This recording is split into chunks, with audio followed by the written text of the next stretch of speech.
নদী, ঘাট কিংবা ফসলের মাঠ, চারিদিকে এখন আতঙ্কের নাম রাসেলস ভাইপার। মৃত্যুর অপর নাম হয়ে উঠেছে রাসেলস ভাইপার, যার কিনা এক ছবলই যথেষ্ট জীবন অবসানের জন্য। কথা বলছি এশিয়ার অন্যতম একটি বিষধর সাপ রাসেলস ভাইপারকে নিয়ে। এই সাপটি বর্তমানে ভারতীয় উপমহাদেশের একটি আতঙ্ক হয়ে উঠেছে। এই সাপটি রাসেলস ভাইপার নামে পরিচিত হলেও এর গ্রামীয় নাম চন্দ্রবোরা বা উলুবোরা। এই চন্দ্রবোরা সাপটি এতই ভয়ানক যে সেকেন্ডেরও কম সময়ে কাউকে কামড়ে বিষ ঢেলে দিতে পারে। আপনি চোখের পলক ফেলতে যে সময় নেবেন, ঠিক ততটুকু সময়ে এই সাপ আপনাকে দংশন করে ফেলে দিবে মৃত্যুর মুখে। এশিয়া মহাদেশের বিভিন্ন স্থানে দেখা যায় এই সাপ। বাংলাদেশ, ভারত, চীন, নেপাল, ভুটান এবং শ্রীলঙ্কা সহ পাকিস্তানে এই সাপ বেশি দেখা যায়।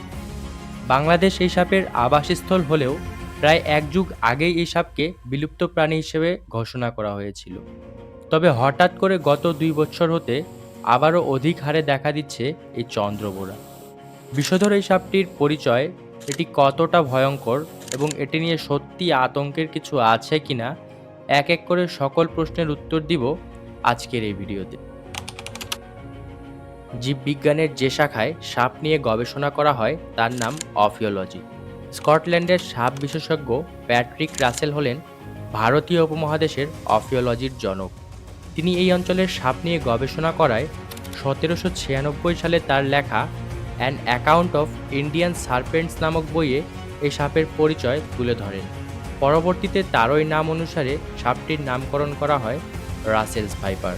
1982 সালে অফিওলজিস্ট আলী রেজা খান প্রথম বাংলাদেশে এর উৎপত্তি প্রকাশ করেন। এখন প্রশ্ন হচ্ছে, ফসলের মাঠে এই সাপের উপদ্রব বেশি কেন? যেহেতু এই সাপের মূল খাদ্য হলো ইঁদুর, খরগোশ, ব্যাঙ, টিকটিকি ইত্যাদি, আর এইসব পাওয়া যায় মূলত ফসলের ক্ষেতে। তাই এইসব শিকার করতে এই রাসেলস ভাইপার চলে আসে ফসলের ক্ষেতে। পৃথিবীর অন্যতম বিষধর সাপের একটি এই রাসেলস ভাইপার। এই সাপ যখন কাউকে কামড় দেয় তখন এর বিষ গ্রন্থি দিয়ে বিষ নিঃসরিত হয়ে দাঁতের মাধ্যমে ক্ষতস্থানে ছড়িয়ে পড়ে। সাপের চোখের ঠিক বিপরীত পার্শ্বে এই বিষ গ্রন্থির অবস্থান। আসলে সাপের দৈহিক আকারের সাথে বিশেষ সম্পর্ক রয়েছে। একটি সাপের দেহ যত বড় হবে তার শরীরে বিষও তত বেশি হবে। এই সাপের কামড়ের প্রায় 15 মিনিট পর থেকেই ক্ষতস্থান ফুলে যাওয়া এবং ব্যথা শুরু হয়ে থাকে। এদের কামড়ে ক্ষতস্থান থেকে প্রচুর রক্তক্ষরণ হয়ে থাকে। কামড়ের ফলে এই বিষক্রিয়ায় মানুষের কিডনি বিকল, স্নায়ু অবশ, ফুসফুসের সমস্যা, বুকে ব্যথা, এমনকি হার্ট অ্যাটাকও হতে পারে এবং এর সর্বশেষ বিষক্রিয়া হলো মৃত্যু। সাপের কামড়ে মানুষ মারা যাবে কথাটি পুরোপুরি সত্য নয়। এই সাপের কামড়ে মানুষ প্রায় 72 ঘন্টা পর্যন্ত জীবিত থাকতে পারে, এমনকি 14 দিন পর্যন্ত বেঁচে থাকারও রেকর্ড আছে। তাই সাপ কামড় দিলে আতঙ্কে না পড়ে সঠিক চিকিৎসার শরণাপন্ন হওয়াটাই হলো বুদ্ধিমানের কাজ। এই সাপের কামড়ে হাসপাতালের বিপরীতে ওঝার কাছে গেলে অপমৃত্যু হওয়ার সম্ভাবনা অনেক বেশি। এই সাপ কামড় দিলে দ্রুত অ্যান্টিভেনম শরীরে প্রবেশ করিয়ে বিষ নিষ্ক্রিয় করা উচিত। বিষের বিরুদ্ধে যে উপাদান ক্রিয়া করে তাকে বলে অ্যান্টিভেনম। এখন প্রশ্ন হচ্ছে, অ্যান্টিভেনম আসে কোথা থেকে? আসলে এই রাসেলস ভাইপারের মতো সাপের কামড়ে মানুষের অনেকটা ক্ষতি হলেও ক্ষতি হয় না কোনো মুরগি, ঘোড়া, উট, গাধা কিংবা ভেড়ার। আশ্চর্যজনক ব্যাপার এটাই যে এইসব প্রাণীর বডি থেকেই এই সাপের অ্যান্টিভেনম তৈরি হয়।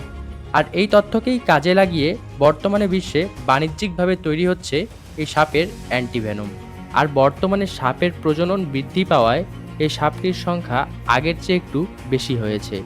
আর এই সাপ নিজে থেকে কাউকে কখনো দংশন করে না, বরং কেউ ভুলবশত এর কাছে আসলে অথবা কারো পায়ের সাথে স্পর্শ হলে তবেই তাড়া করে এটি।